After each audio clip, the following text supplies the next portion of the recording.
I'm Chuck Bennett, and I am here to talk about the Hour Magazine Best Dressed issue, which I have been honored to curate every year since its inception.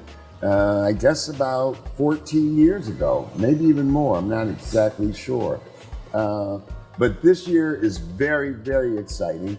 We got some really, really cool people, and I'm going to tell you about one of them right here. His name is Jeremy Sasson. Chuck, thanks for having me. If you didn't know, Jeremy owns Heirloom Hospitality. Yes. And that is Townhouse Detroit. Correct. Townhouse Birmingham. Yep.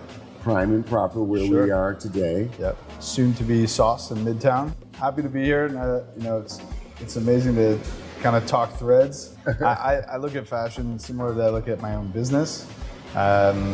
And one of the core values at our company is consistently care about the smallest details. And so that's actually kind of how I dress. So tell me about your style. Not necessarily overtly flashy with my overall style, but I'm more than comfortable introducing things that have a glitz or a glam or. And you're not afraid of color. No, definitely Never not. been afraid of color. Definitely not. But I care about the details. So I pick fabrics for all my own clothes. I'm not a small guy, so I don't have the luxury of walking into many department stores and buying off the rack. I don't just look for a jacket of this color. I look for a material or a hand or a fabric that excites me. Oh, by the way, this is a color that I, have aspired to have. And so that's the kickoff for something like that. But really what I care about is how it's built. Absolutely. I work in my clothes too. So being able to pull my sleeves back and not, have, food leaving the kitchen window all over my jacket is still important to me. So but you always have a lot of old school elegance. Little elements of like Clark Gable or somebody. Well, there's some classic stuff that I still allure to that James Bond, absolutely. The James Bond kind of sweet, but there's a lot of mystery to it at the same time. Yes.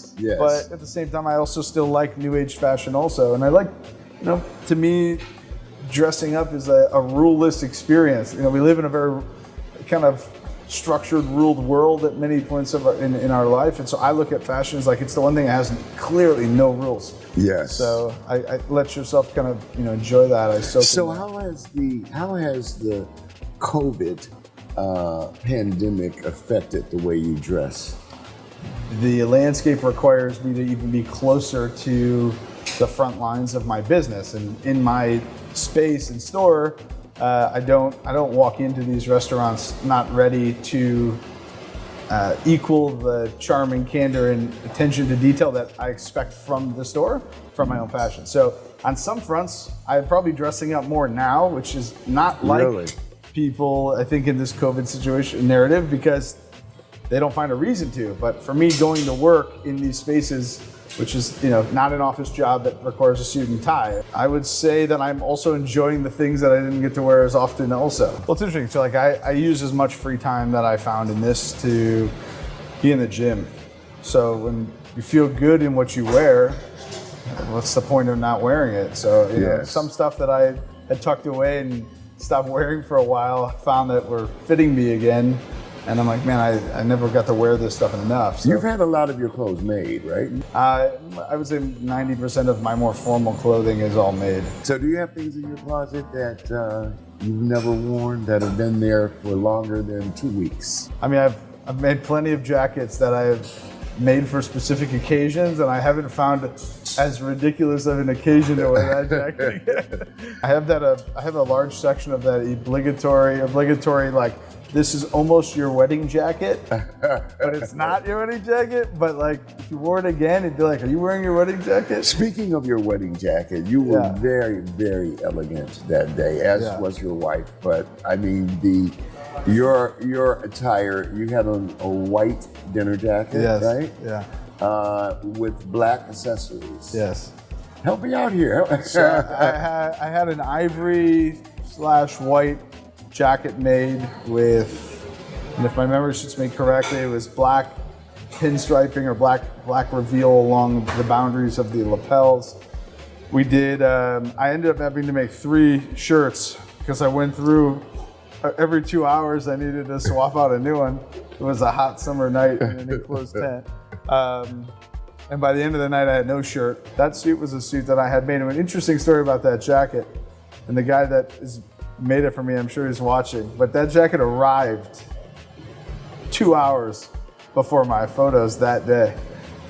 It was crazy, yeah, 2 hours. Wow. Yeah, we were cutting it close.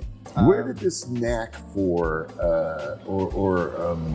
this desire to pay attention to detail come from for you?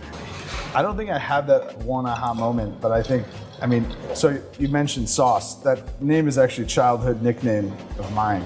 Really? Yeah, so growing up, that's what my friends and their parents would call me. And I think a lot of it, still a lot of them today, and I think a lot of it comes from a style, if you will, that either how I project myself or carry myself, that is also connected to your question about how did I find, where did this detailed element come to be? I have a perfectionist mentality on everything that I do, and I'm striving to be that close to it all the time. Whether you believe in astrology or not, my sign is the current astrologer sign, which is Libra, and I think we are attracted to beautiful things. So you pair my perfectionism to my attraction for pretty, no pun intended. That's where it comes from. That's cool. Yeah. That's very cool. All right, so if you want to check out our magazine, Best Dressed List, Jeremy Sasson is one of the stars of the list, and there are, I believe, 8 other people, and it's a good list. Check it out. You'll learn a lot of things. I'm gonna have to borrow those glasses someday, Chuck. Those are You like pretty sweet. these? Those are pretty sweet.